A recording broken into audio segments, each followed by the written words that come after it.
Ողջույն Արագիր նյուզի սիրելի հետևորդներ, եթերում ըստեյությանն է մեր տաղավարում այսօր հյուրընկալել ենք հայկական խորհրդի փորձագետ Ռոբերտ Ղևոնդյանին։ Բարև ձեզ, պարոն Ղևոնդյան, շնորհակալ եմ հրավեր ընդունելու համար։ Սիրով։ Պարոն Ղևոնդյան, ձեր կարծիքով մեր իշխանությունները Նիկոլ Փաշինյանի գլխավորությամբ մեզ այսօր տանում են արևմուտք։ Տեսեք, մեր իշխանությունները անում են այն, ինչ հնարավոր է անել այս իրավիճակում։ Իսկ այս իրավիճակում միակ հնարավորությունը Հայաստանի պետականությունը պահպանելու դա արևմուտքի հետ համագործակցությունը ընդլայնելն է։ Դա չի նշանակում, որ մեզ տանում են արևմուտք։ Օրինակ, եթե ուշադրություն դարձնենք մեր հասարակության սպասումներին, ապա սպասումները շատ ավելին են։ Այսինքն մեր հասարակության մի ստվար մասը կցանկանար, որպեսզի մենք ավելի հեռու լինեինք Ռուսաստանից եւ ավելի մոտ լինեինք արևմուտքին։ Ընդհակառակը Հայաստանի իշխանությունները մեղմում են հասարակության այդ հակառուսական դրամատրությունները եւ արևմտամետ դրամատրությունները, բայց ընդհանրապես չգնալ դեպի արևմուտք ուղղակի հնարավոր չէ, որովհետեւ իրավիճակը այնպիսին է, որ հավանաբար 2022 թվականի սեպտեմբերի 13-ից սկսած, որ կա երկու ճանապարհ, կամ դառնալ Ռուսաստանի պրոքսի, դառնալ միութենական պետություն, բելարուսականանալ, ինչպես կարելի է երևի բնութագրել, կամ շարունակաբար ընդլայնել հարաբերությունները արևմուտքի հետ եւ հավասարակշռել արևմուտքի եւ Ռուսաստանի ազդեցությունը մեր երկրում։ Երեք ճեպազրույցի ժամանակ կառավարության նիստից հետո, երբ հարց հնչեցրինք Նիկոլ Փաշինյանին, նա մեղադրեց իր խոսքերը խեղաթյուրելի մեջ, բայց դուք էլ նշում եք, որ այս իրավիճակում դա, այսպես ասած, լավ ելք է կարելի ասել։ Չի ստացվում, այո, միակ ելքն է, չի ստացվում, որ հենց Նիկոլ Փաշինյանը այսպես ինքն իրեն հակասում է։ Ես ճիշտ ասած չգիտեմ, թե որտեղ են ինքնին հակասում։ Դե տեսեք, ասում եք միակ ելքն է արևմուտք գնալ, բայց ինքը այսպես մեղադրեց, որ ես խեղաթյուրում եմ իր խոսքերը, որ արևմուտք չենք գնում, չի ասել դրա մասին ինքը երբևիցե չի հայտարարել։ Ես չասացի, որ մենք գնում ենք արևմուտք, ես ասացի, որ արևմուտքի հետ հարաբերությունները ընդլայնվում են։ Եթե փորձենք նկարագրել Հայաստանի արտաքին քաղաքականությունը ժամանակի մեջ, այսինքն ոչ այս պահին, մենք կտեսնենք այսպիսի մի բան, որը կարող եք անվանել արևմուտք գնալ, բայց ես չեմ անվանի արևմուտք գնալ եւ իրականում կարծում Նիկոլ Փաշինյանը այս հարցում ճիշտ է, մենք չենք գնում արևմուտք։ Իրավիճակը եղել է այսպիսին. Հայաստանը գնացել է դեպի Ռուսաստան, ինչքան հնարավոր է, որտեղ հնարավոր է եւ այնքան խորը, որ ավելին գնալու դեպքում մենք ուղղակի կորցնելու ենք մեր պետականությունը։ Եվ եկել է մի իրավիճակ, երբ այդ վտանգը կախվել է մեր գլխին։ Երբ վտանգը կախվել է մեր գլխին, Հայաստանի ժողովուրդը պահանջել է գնալ դեպի արևմուտք, Հայաստանի իշխանությունները արել են մի փոքր այլ բան։ Ինչ են արել նրանք։ Նրանք արել են եւ անում են հետեւյալը, նրանք փորձում են հավասարակշռել տարբեր ազդեցության կենտրոնների ազդեցությունը Հայաստանի Հանրապետությունում։ Արևմուտք դեպի արևմուտք գնալու տպավորություն ստեղծվում է, որովհետև Հայաստանը այնքան է Ռուսաստանից կախվածության մեջ եղել, որ հավասարակշռման գործընթացում անհրաժեշտ է այլ ուղղություններով ավելի ակտիվ լինել եւ հնարավորինս пассив լինել դեպի Ռուսաստան։ Եվ քանի որ ակտիվություն կա դեպի արևմուտք, տպավորություն է ստեղծվում, թե մենք գնում ենք դեպի արևմուտք, բայց մենք ընդհանրապես հավասարակշռում ենք եւ տեսեք շատերը ասում են, թե Ռուսաստանը մեր տարածաշրջանից հեռանում է, Ռուսաստանը Հայաստանից հեռանում է։ Դա այդպես չէ, Ռուսաստանը ոչ թե հեռանում է, այլ Ռուսաստանը նվազեցնում է իր ազդեցությունը եւ հասցնում է այն մակարդակին, որ հնարավոր է նա մրցակցի մյուս պետությունների հետ հավասարի, որովհետեւ մինչ 2022 թվականի սեպտեմբեր Ռուսաստանը չէր մրցակցում որևէ մեկի հետ, նա մրցակցությունից դուրս էր։ Ռուսաստանը բոլոր երկրները մրցակցում են միմյանց հետ ինչ-որ ծրագրերի շուրջ կլինեն նրանք տնտեսական, քաղաքական կամ այլ բնույթի կարևոր չէ։ Վերջում Ռուսաստանը որոշում էր, թե ինչ պետք է լինի։ Այժմ այդպես չէ, Ռուսաստանը հավասարի փորձելու է մրցակցել մյուս կենտրոնների հետ, ինչու չեմ նշում փորձում է, այլ փորձելու է, որովհետև այս պահին դեռևս Ռուսաստանի ազդեցությունը մնում է մյուսներից մի փոքր ավելի շատ։ Մենք գիտենք, որ ազգային ժողովը Եվրամիությանը միանալու նախագիծ է օրենք ընդունել, բայց միևնույն ժամանակ Կայա Կալասը հայտարարել էր, որ Հայաստանը չի դիմել Եվրամիությանը միանալու համար։ Նախորդ շաբաթ էլ Լեհաստանում Նիկոլ Փաշինյանը հայտարարեց, որ Հայաստանը օրակարգում այսպես ասած չունի հարց ռուսական ռազմաբազան Հայաստանի տարածքից դուրս բերելու համար։ Արդյոք դες հայտնի է ԵՄ անդամ որևէ երկիր, որ ի տարածքում տեղակայված է ռուսական ռազմաբազա։ Ինձ հայտնի չէ ԵՄ անդամ որևէ երկիր, որի տարածքում տեղակայված է ռուսական ռազմաբազա, եւ եթե Հայաստանը երբևէ լինի ԵՄ անդամ երկիր, Հայաստանի տարածքում եւս տեղակայված չի լինի ռուսական ռազմաբազա։ Բայց դա տեղի է ունենալու իմ գնահատմամբ ամենաշուտը 10 տարի հետո, այսինքն դրանից շուտ Հայաստանը դառնալ Եվրամիության անդամ ուղղակի շանս չունի։ հնարավոր չէ դա։ Ինչ է պետք դրա համար։ Դրա համար անհրաժեշտ է բազմաթիվ ոլորտներում էական բարեփոխումներ իրականացնել եւ հասցնել չափանիշները եվրոպական չափանիշներին։ Տեսեք, մենք հիմա սկսել ենք մի գործընթաց, որը կոչվում է վիզաների ազատականացման գործընթաց։ Այդ գործընթացը սկսվել է տարիներ առաջ, նույնիսկ 10 տարի, հավանաբար 2017-ից, երբ ՍԵՊԱ-ն է ստորագրվել եւ գործընթացի բում մեկնարկը ընդամենը 1 տարի առաջ տեղի ունեցավ, 1-2 տարի առաջ տեղի ունեցավ։ Եվ գործընթացի ավարտն նախատեսվում է 2 տարի հետո։ Տեսեք, ընդամենը վիզաների ազատականացման ոլորտում բարեփոխումներ անելու գործընթացը տևում է 4 տարի։ Եթե չհաշվենք նույնիսկ 2017-ից մեկնարկածը, որովհետև այնտեղ այլ զարգացումներ են եղել։ Դե պատկերացրեք, թե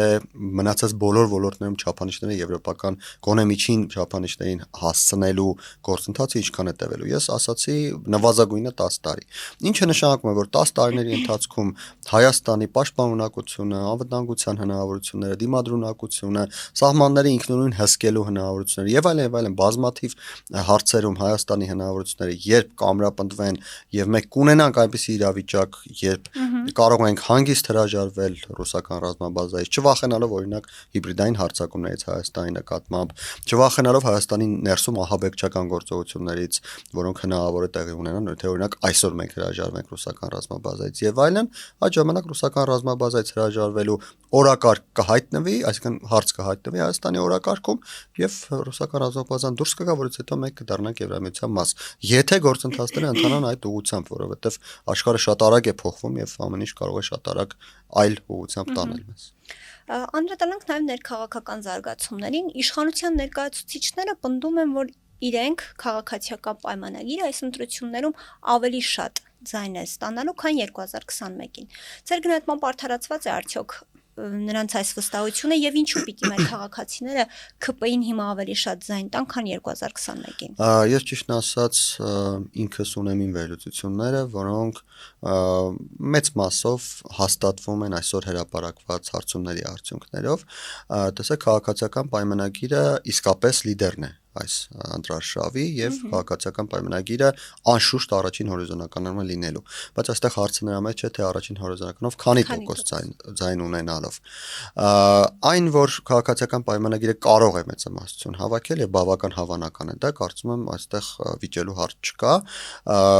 կախված տարբեր գործընթացներից։ Այդ տարբեր գործընթացները քաղաքացիական պայմանագիրը կարողանա արդյոք ծառայեցնել իր նպատակներին, թե չի կարողանա ծառայեցնել, դա արդեն իրենց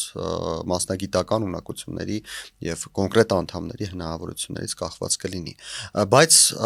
միջին հաշվարկով քաղաքացիական պայմանագիրը 45-ից մինչև 55% ձայն հավաքելու հնարավորություն ունի։ Ընդ որում այս թիվը բավականին ավելացել է, եթե հաշվի առնենք 1 տարի առաջ կամ մինչև օգոստոսի 8-ը հաշվարկները, պետք է նշել, որ օգոստոսի 8-ը եւ դրանից հետո տեղ ունեցած գործընթացները ոչ անմիջապես օգոստոսի 8-ից հետո, բայց այս ընթացքում էական ազդեցություն ունեցել են ամրապնդելու քաղաքացիական պայմանագրի դիրքերը։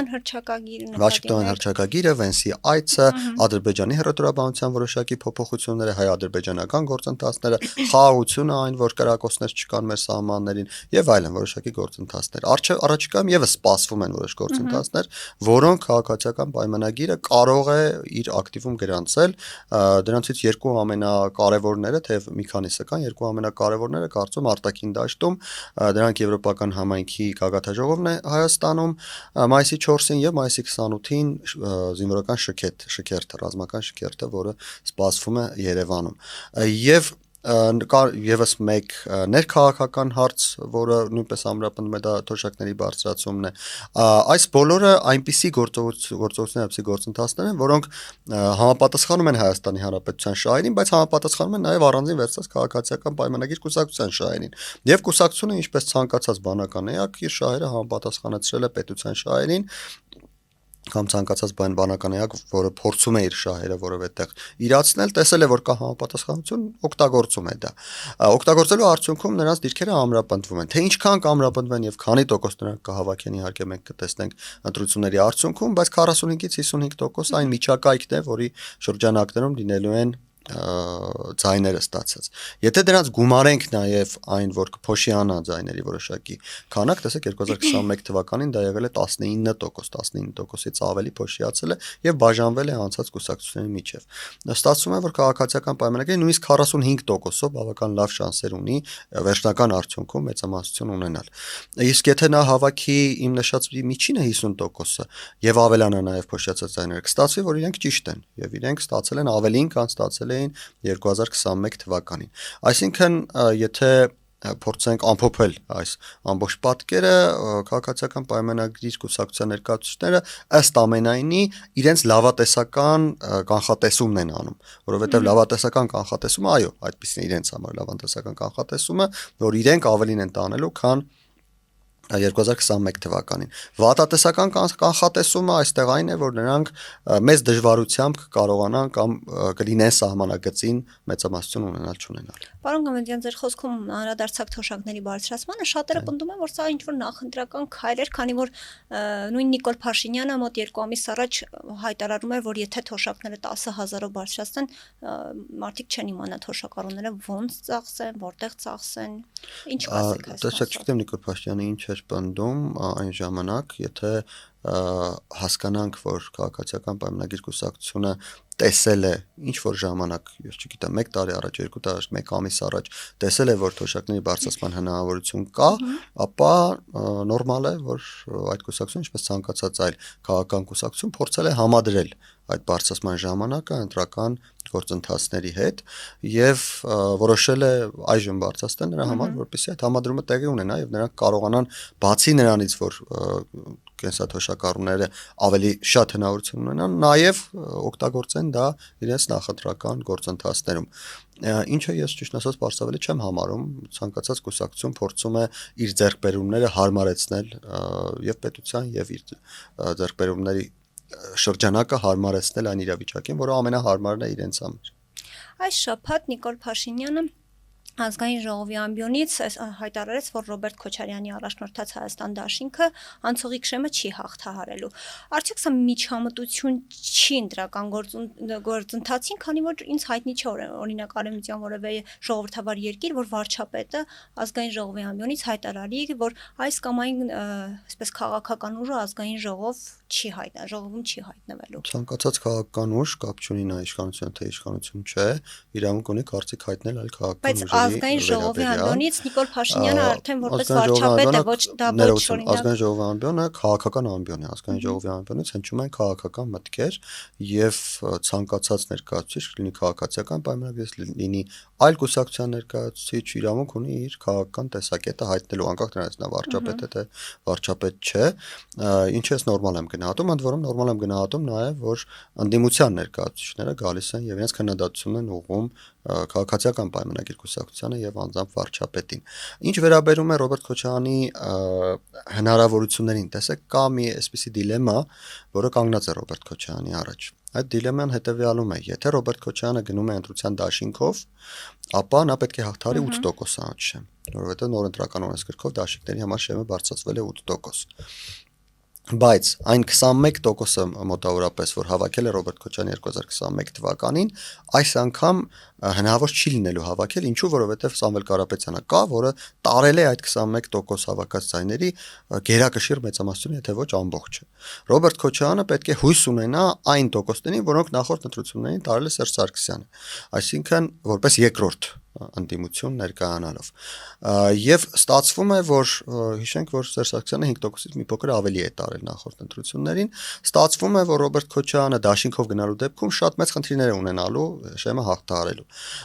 Ինչու է դիլեմա կանգնած իր առջև, որովհետև նա հնարավորություն ունի գնալ կուսակցությունով, եւ այստեղ կա երկու տարբերակ։ Առաջինը գնալ դաշնակցություն կուսակցությամբ, որը իր գաղափարական հենքն է եղել երկար տարիներ, բայց այստեղ Ռոբերտ Քոչարյանը ստիպված է լինելու հրաժարվել դաշնակցությունից դիստանցավորվելու իր այդ երկարամյա, չգիտեմ 30 տարվա քաղաքականությունից, որովհետև մշտապես նա ասել է, որ այո, դաշնակցությունը իմ գաղափարական հեքիաթ է, բայց ես դաշնակցական չեմ։ Արդյոք նա կգնա այդ քայլին թե չէ, ես չգիտեմ։ Մյուս տարբերակն այն է, որ Ռոբերտ Քոչարյանը այլ կուսակցություն վարձի, ինչպես Վարդան Ղուկասյանը արեց Գյումրիում եւ այդ վարձած կուսակցությամբ գնա ընտրություններին, բայց այս դեպքում դաշնակցությունը մնալու է խաղից դուրս, որովհետեւ առանց Ռոբերտ Քոչարյանի դաշնակցությունը շանս չունի 4% շեմը հաղթահարելու։ Թե ինչպես այս դիլեման կլուծեն, ես չգիտեմ, բայց ես կարծում եմ քաղաքացիական պայմանագիր կուսակցության ներկայացուցիչները, այդ թվում Փաշինյանը, այս խնդիրն են նկատի ունեցել, ասելով, որ Ռոբերտ Քոչարյանը դժվար է լինելու հաղթահարել անցորդ շեմը, որովհետև ի վերջո կուսակցությունով գնալու դեպքում դժվար չի լինի, բայց կուսակցություն գնալը իմ ասած խնդիրներն ունի իր մեջ։ Ուզում եմ անդրադառնանք նաև ընդդիմությանը, ակնհայտ է, որ ընդդիմությունը մտադիր է Գյումրու սցենարով իշխանափոխություն անել, իրենք դրա մասին բաց հայտարարում են բազմիցս։ Դուք ինչ եք կարծում, հնարավոր է սա այս սցենարը աշխատի համապետական այս ընտրությունները։ Հնարավոր չի եւ բացատրեմ թե ինչու հնարավոր չի։ Ինչ է տեղի ունեցել իրականում Գյումրիում։ Իրականում Գյումրիում եւ Արշապատում ընտրությունների ելքի վրա ազդեցություն ունեցել է ընդամենը 0.1-0.2% ձայները։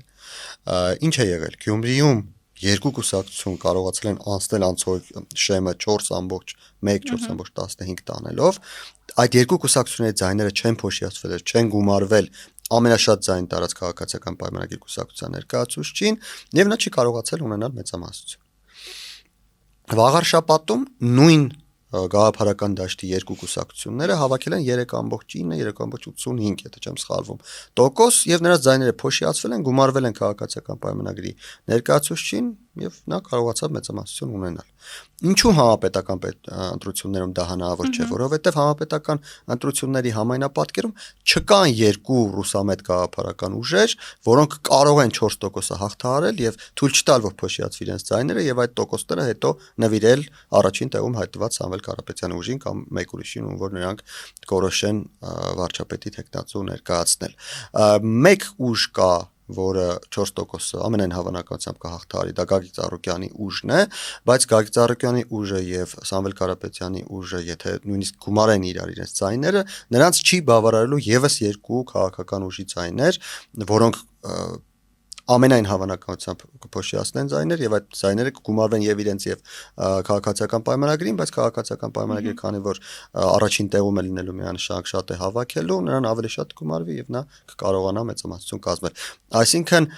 կանխատեսումը, որ հնարավոր է անակնկալ լինի եւ 2-4% անցնի, որոնց մասին տեսեք մենք հիմա սեղանի շուրջ չենք խոսում, շատ քիչ հավանական։ Պարոն Հևանդյան,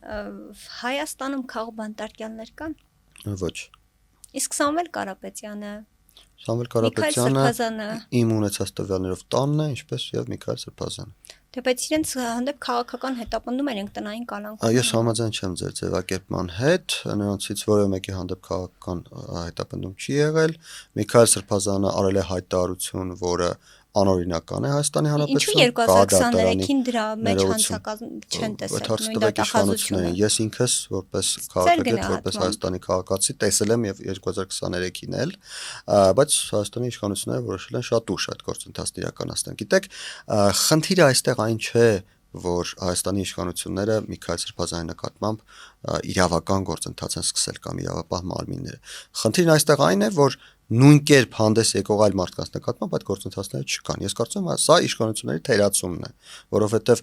խոսել Հայաստանի Հանրապետության պետականությունից հրաժարվելու մասին նշանակում է կատարել առերևույթ հանցագործություն։ Հայաստանի պետականությունը քննարկման առարկա լինել չի կարող։ Կան մարդիկ, ես կարող եմ նույնիսկ անուննել, տա Տիգրան Ուրիխանյանը, Հայկ Բաբոխանյանը, ովքեր նման հայտարարություններ են արել, որ Հայաստանի Հանրապետությունը կարող է դառնալ Ռուսաստանի մաս, կարող է ընդգրկվել Ռուսաստանի մեջ եւ այլն, բայց իրենց նկատմամբ, չգիտես ինչու, քրեական գործեր հարուցված չեն։ Սա է խնդիրը, ոչ թե այն, որ այն մյուս մարդկանց նկատմամբ քրեական գործեր հարուցվել։ Օրինակ Սամվել Կարապետյանն ընդամենը հայտարարել է, որ մեջբերեմ, իր խոսքը մենք էլ մեր ձևով ենք միջամտելու եկեղեցու դեմ արշավին, արդյոք դա մարդուն կալանքի տանելու քաղաքական հետապնդման ես քաղաքական գործընթացների մասնակից եմ, ես կարող եմ ասել քաղաքական կողմը դրա, թե իրավական առումով ինչպես է դա գնահատվել, պետք է ասեն իրավաբանները։ Քաղաքական առումով Սամվել Կարապետյանի հայտնվելը դաշտում նշանավորել է եկեղեցու որոշ ներկայացուցիչների կողմից քաղաքական հայտին աջակցություն, եւ բնականաբար պետք է լիներ քաղաքական արձագանքը եղել է։ Թե դա ինչպես է ուղեկցվել իրավական հարցերով եւ ինչ իրավական հիմքեր ուներ, պիտի դրա մասին խոսեն իրավաբանները։ Խոսենք նաև տարածաշրջանային զարգացումների մասին, Իրանում արդեն 1 շաբաթ է պատերազմ է եւ Իրանը այսպես պատրաստվում է հայտարարել է, որ պատրաստվում է երկարատև պատերազմի, փաստացի մերժելով ԱՄՆ-ի կողմից բանակցությունների գնալու այդ առաջարկը։ Ինչ եք կարծում, ձեր գնահատմամբ Իրանը կարող է երկարատև պատերազմ անել եւ եթե այդպես լինի, դա ինչպես կանրադառնա, ինչ մարտահրավերներ ունի Հայաստանի Հանրապետության համար։ Մի նկատառում միջև բուն հարցին պատասխանելը Ամերիկայի Միացյալ Նահանգների նախագահը իր, եթե չեմ սխալվում, այսօրվա հայտարարության մեջ ասաց, որ ընդհակառակը առաջարկ եղել է Իրանի կողմից եւ իրենք են մերժել, որովհետեւ բանակցելու ժամանակը ավարտվել է։ Ճիշտ ասած, ես չեմ գտնում, որ դրանից որևէ մեկ տեղեկությունը մյուսից արժանահավատ է, որովհետեւ մանիպուլյացիաները շատ են այս դաշտում, բայց հետևելով ռազմական գործիչների եւ ռազմական վերլուծաբանների աշխատանքների հրապարակումները պետք է նշեմ մեկ բան. ըստ ամենայնի Իրանը ինչ որ ժամանակ միայն իր ուժերով կկարողանա դիմակայել Միացյալ Նահանգներին եւ այդ ինչ որ ժամանակը գնահատվում է 2-ից 3 շաբաթ։ Դրանից հետո Իրանը ուղղակի կփլուզվի, եթե Իրանը կռվում է միայն իր ուժերով, բայց կա ենթադրություն, որ Իրանը որոշակի աջակցություն է ստանում Չինաստանից։ Ընդ որում Չինաստանը իմ գնահատմամբ այս պահին միակ պետությունն է աշխարհում, որը ի վիճակի է Իրանին օգնել ինչ որ ժամանակ երկարացնել դիմակայությունը եւ քանի որ տեղեկություն չկա թե Չինաստանը ինչ ծավալով, ինչպես ինչ օգնություն է տրամադրում Իրանին եւ Իրանը արդյոք կարողանում է այդ օգնությունը ի վերջո օգտագործել, որովհետեւ մեկ բան է ռազմական ինչ որ մի տեխնիկա տալ, մեկ այլ բան է այդ տեխնիկան օգտագործել։ Ճիշտ ասած հստակ գնահատել թե Իրանը ինչքան կարող է դիմանալ, կարծում եմ հնարավոր չէ, ընդ որում ոչ միայն մեզ համար դա հնարավոր չէ, նաեւ ռազմական վերլուծաբանների համար։ Իսկ ինչ մարտահրավերներ դա կարող է պարունակել Հայաստանի Հանրապետության համար, եթե դա մի փոքր էսպես ցկվի այդ։ Ես նշեմ, որ կա ենթադրություն, որ պատերազմը կարող է տևել 1 ամսից մինչև 6 ամիս, նույնիսկ 1 տարի, կախված նրանից թե Չինաստանը ինչքան կօգնի Իրանին, եւ մարտահրավերները տարբեր են, եթե այն տևի կարճ ժամանակ, այդ նշված 1 ամիսը, ապա հիմնական մարտահրավերը կարծում եմ կլինի որոշակի ժամանակով տնտեսական խնդիրները Հայաստանի Հանրապետության համար, որովհետեւ Իրանը շատ կարևոր տարանցիկ երկիր է Հայաստանի համար, փաստացի 2 բաց սահմաններից մեկն է եւ արդեն ունենք տեղեկություններ, որ բազմաթիվ ապրանքներ կան, որոնք հնարավոր չէ ուղղակի Հայաստան հասցնել։ Եթե ավելի երկար տևի, այս խնդիրները ավելի կխորանան, նաեւ օդային տեղափոխման խնդիրներ մենք կունենանք, եկեք հաշվառենք, որ Հնդկաստանից Հայաստանի ռազմական տեխնիկան Հայաստանի գնաց գալիս է Իրանով, դա եւս խնդրահարույց կլինի, արդեն հիմա դա բերել հնարավոր չէ։ Եվ դրանք կգումարվի նաեւ փախստականների հոսքը Հայաստանի Հանրապետություն, փաստացի մենք կբախվենք իրավիճակի, որը կլինի շատ ավելի մեծ մարտահրավեր, քան Արցախից 100,000-ից ավելի անձանց էթնիկ զտում։ Իսկ հավանականություն կա, որ Ադրբեջանը կօգտվի սրանից եւ նոր էսկալացիայի կգնա։ Ես չեմ գտնում, որ դրա հավանականությունը մեծ է, կարծում չնչին հավանականություն կա, ինչու, որովհետեւ այն գլոբալ խաղը, որը տեղի է ունենում Միացյալ Նահանգների եւ Չինաստանի միջեւ փաստացի։ Իրանը այդ գլոբալ խաղի օղակներից մեկն է։ Եվ այդ գլոբալ խաղում տարբեր երկրներ դիրքավորվել են տարբեր կողմերում։ Հայաստանը եւ Ադրբեջանը երկուսն էլ դիրքավորվել են Միացյալ Նահանգների դաշտում այս պահին, ինչը նշանակում է, որ նույն դաշտում դիրքավորված երկու պետությունների միջև ռազմական գործողությունները չեն բխի ոչ Միացյալ Նահանգների շահերից, ոչ էլ հնարավոր կլինի մեկ այլ կողմի դեպքում դրդել կողմերից մեկին մյուսի նկատմամբ գործողություններ իրականացնել։ Երեք մենք տեսանք, որ իրանական կողմը Նախիջևանի ուղղությամբ հարվածներ է հասցրել, ավելի վաղ էլ այսպես հայտարարում էր Թուրքիային հարվածելու մասին, նույնիսկ տեսանյութեր էին համացանցում տարածվում, սակայն Իրանը փաստացի հերքեց դա։ Ձեր գնահատմամբ սա ինչ ուղերձ հղեց սրանով իրանական կողմը Ադրբեջանին եւ Թուրքիային եւ ինչպես դա կանադառնա այդ երկրների հարաբերությունների վրա։ Կա նաեւ ենթադրություն, որ այս հարվածը ընդհակառակը հասցրել են իսրայելական կամ ամերիկյան ծառայությունները Ադրբեջանի ներքաշելու Իրանի հետ հակամարտության մեջ, բայց կարծում եմ Ադրբեջանում ժամանակին կարողացան հասկանալ այդ խաղը, եթե իրականում դա խաղ է, եթե դա խաղ չէ, Իրանն է իսկապես հարվածել, ապա Ադրբեջանին ներկայացված այդ ներողությունը փաստացի դա ներողություն էր, երբ նրանք հերքեցին, ընդունվել է եւ կարծես թե Ադրբեջանը չի պատրաստվում ինչ-որ ակտիվ գործողությունների դիմել։ Եվ վերջում, պարոն Ղևոնդյան, Հայաստանի իշխանությունները հայտարարում են, որ տարածաշրջանում այս լարվածությունը, այս պատերազմը մեզ չի սպառնում, քանի որ մենք խաղաղության ենք գնում, խաղաղություն ենք հաստատել եւ նույնիսկ այս ամբողջ լարվածության ֆոնին իշխանությունները քարոզարշավ են անում, ինչպես իրենք են ասում, ներքին քարոզարշավ են անում, կարկանդակ եւ եգիպտացորեն ուտելով։ Կիսում եք այս գնահատականը։ Վերջին 200 տարիների ընթացքում առաջին անգամ Ռուսաստանը եւ Իրանը պատերազմի մեջ են եւ Հայաստանի ներկայիս հանրապետության տարածքում զորահավաք չկա։ Սա նշանակում է մեկ բան, որ Հայաստանի հանրապետությունում խաղաղություն է եւ կարծում եմ այստեղ երկրորդ կարծիք լինել հնարավոր չէ։ Ինչու է դեպքում։ Տեսեք, նույնիսկ ռուս-ճապոնական, հույն-թուրքական եւ նմանատիպ պատերազմներում այս որտեղ որ մենք հիմա ապրում ենք, այս հատվածում եղել է զորահավաք։ Մարդիկ պարտավոր են եղել մասնակցել այդ պատերազմներին։ Էլ չասած այն պատերազմներին, որոնք մեր տարածաշրջանում են տեղի ունեցել։ Եվ դրա համար մենք շատ թանկ գին ենք վճարել։ Իրականում շատ թանկ գին ենք վճարել։ Նորից նշեմ Արցախահայության էթնիկ զտումը, Հայաստանի որոշակի հատվածների օկուպացիան, որ մինչև հիմա մնում է ադրբեջանցիների դիապետության տակ, 44 օրյա պատերազմի հետևանքները, այդ թվում մարդկային զոհերը եւ այլն։ Եվ այսօր ես գտնում եմ, որ մենք պետք է այդ գինը վճարելուց հետո գոնե կարողանանք ուրախանալ նրանով, որ մենք չենք մասնակցում այդ պատերազմներին։ Ես այստեղ ամբողջությամբ համաձայն եմ իշխանության տեսակետի հետ, որ այս պահին խաղաղություն է մեզ մոտ, այդ խաղաղության համար մենք աշխատել ենք, իհարկե իշխանությունները շատ են ասում, որ հենց իրենք են աշխատել, բայց ոչ միայն իրենք, ամբողջ հայ ժողովուրդն է դրա համար աշխատել, շատերը նույնիսկ շատ թանկ բաներ են կորցրել, ինչպես անձամբ ես շատ թանկ բաներ եմ կորցրել։ Բայց բացի այդ ամենը, նաև աշխարհաքաղաքական իրավիճակն է նպաստավոր։ Ես արդեն նշեցի, ինչու է մեզ մոտ խաղաղություն, որովհետև Հայաստանը եւ Ադրբեջանը այդ հակամարտության նույն կողմում են։ Եթե Հայաստանը եւ Ադրբեջանը լինեին տարբեր կողմեր, ընդ որում կարևոր չէ թե որ մեկը որ կողմում, ապա խաղաղությունը շատ քիչ հավանական կլիներ։ Ինչու գոնե հիմա այս փուլում այդ դեպքում խաղաղության պայմանագիրը չի ստորագրվում։ Որովհետև Ադրբեջանը կարծում է, որ դեռևս հնարավոր է ստորագրելու դիմաց երրորդ կողմերից, դրանք կլինի Միացյալ Նահանգները, Եվրամիությունը, կամ չստորագրելու դեպքում Ռուսաստանից, կամ ստորագրելու դեպքում Չինաստանից, տարբեր կողմերից հնարավոր է ինչ-որ բան ստանալ։ Դրա համար Ադրբեջանը դեռ սպասում է, իրենք իրենց տեսակետից շատ լավ հաշվում են իրենց շահերը եւ գործում են համաձայն իրենց շահերի։ Այսինքն ակնկալիքը երրորդ կողմից է ոչ Հայաստանից։ Այո, որովհետև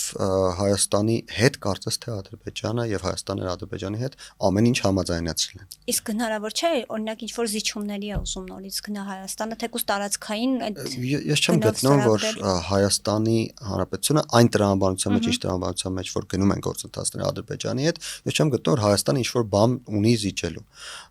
Զիջումը եղել է մեկ գլխավորը, որը